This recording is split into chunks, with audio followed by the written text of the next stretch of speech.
Now, like I say, what we're going to do, we're going to learn to forge a knife that will do this. But if you are going to cut and you're not familiar with cutting, and I'm going to go ahead and approach it like you haven't done this before. First thing to do is you make sure you have a lanyard or a thong. Last time I cut the thong, it got me in a bind. But anyway, when you do your lanyard, you always make at least one turn to hold on to this thing. Okay. Now, you got anything I need to say about cutting or anything like that? Okay. First thing you want to do, safety. Safety is really, really critical. I'm not going to be pointing this thing at you. I could do it with a rope. I'm not going to do it with a before. I wouldn't do it with a rope. Do it with the rope. Okay, I'll point myself this direction. Safety is really, really critical. The first thing you do, if you are right-handed, you stick your right leg out. That way when you swing, if you have your left leg out and you swing, you're going to cut part of that leg off, because that has been done by a journeyman's method. You cut most of that one leg off. So you don't do that. If you're right-handed, you stick your right leg out. You normally suspend your rope, hanging it by a limb or something like that, and then you'll swing and cut that. At what angle? At what angle? All right, that's critical. When you're cutting the rope, if you hit it too flat, you're going to notice the rope's going to go whack out like this, okay? And if you do manage to cut it, the piece of rope's going to be way over there. If you cut it correctly, that rope's going to fall pretty much just straight down. But what happens when you cut this rope, and you're going to cut it about this angle, it's almost like you're shaving the edge of this rope. Because when you do hit it, it's going to make that bottom want to roll in a little bit, and so then it's going to cut it. If you're hitting this too flat, when it rolls up, you've got yourself just wrapped just like that in a bind, and it's not going to cut. Now, a blade, I'm going to get into this because this is important. A blade is measured into 4 equal lengths. This is the weak, the half weak, the half strong, and the strong.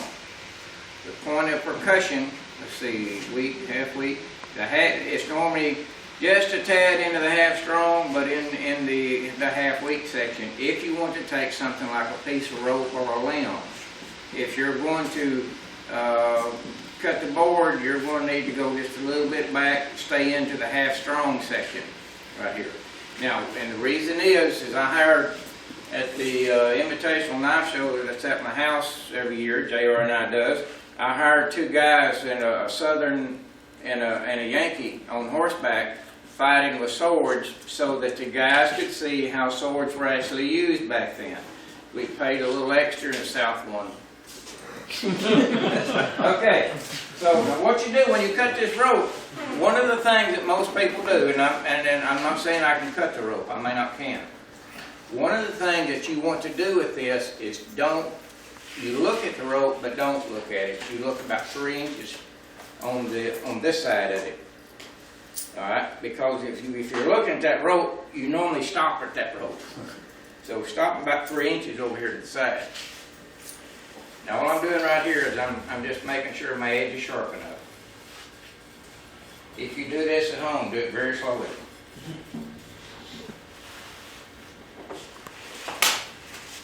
All right. Now see, it didn't, I cut it right, I was holding it right here, and it fell about 6 inches away from over there. So that means that I cut it fairly well. I could have cut it just a little bit better. So that's that. Now, on the 2x4, it just takes a while. And you will see some people say Damascus, you're not supposed to chop with it, or it doesn't hold its edge as well. So you'll have some makers say my carbon steel does better than my Damascus, or my Damascus better than the carbon. If a guy does it right, it will cut equal. One no better than the other. All it is, and you should get a nice little berry about like so in one cut.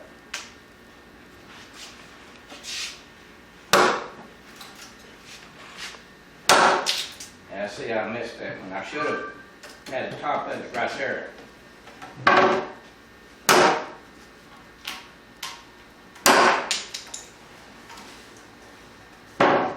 This year's knife, now see, every year when I make myself a personal knife, I always change something. This year I made the handle just a little bit thinner and the blade a little less wide. I just do not like this year's knife.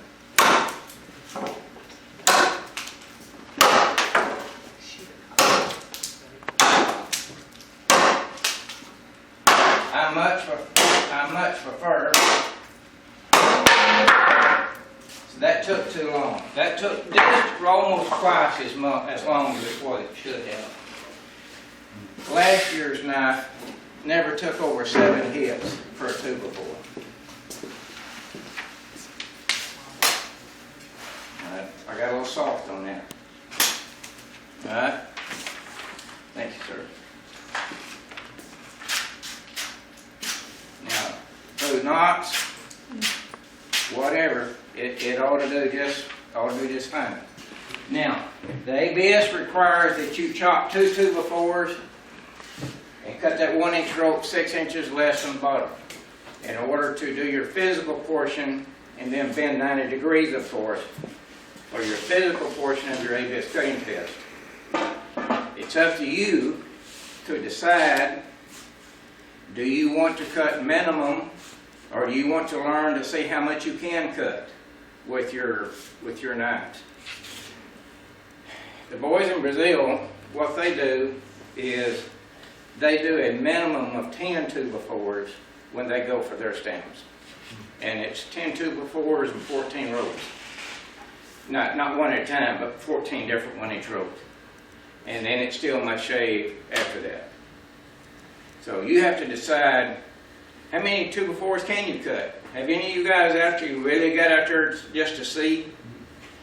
It will surprise you how many they will cut. Not to say one or the other, or anything, or any maker's better than the other. I can tell you what I test in my shop. Because if I tell a guy this is going to skin 26 chickens, I will have already went out there and skinned 26 chickens. I'm not going to deceive him. Now, I'm going to shoot him a line of bull about a lot of stuff in life, but I'm not going to shoot him a bull about what this knife is going to do. Alright, so I will have tested it, so I have to know. So I can tell you that my Damascus and my carbon will chop 57 2x4s, 300 cans, and over 400 ropes. It will it will wet shave, not dry shave. It will wet shave 50% of the hair. That's it. That's, to me, that's getting dull. Now, you got to kind of wet it, and wet shave will be easier to do than a dry shave. A knife will not dry shave it down. But I know I can do that much with it. So if a guy is going to go out and use it, I'm comfortable with him using it. I've got guys, if you do not have time to test your knife that he's fixing to forge out, then you get you some guys that test for you. One of my guys was a government trapper. He could skin up to 6 beavers before he sharpened a knife. Now that's a lot. Because normally, if you're using a knife on a beaver, you're going to sharpen a normal store-bought knife 2 or 3 times per beaver. Beaver's hard to skin. Them and them old nasty hogs. But Mike can tell you, Mike run a trap line for years. They're tough. But a good quality forged blade that J.R. Cook fixed to forge out, it's going to be a really neat thing. But the whole thing, this one's engraved, it's got gold in it, it's got ivory, and it will cut. But unless you do the steps that he's fixing to tell you, it's like putting an earring on a pig. So if you try to decorate it, do anything pretty with it. This is the whole thing, the whole base of the knives is what JR is fixing to show. So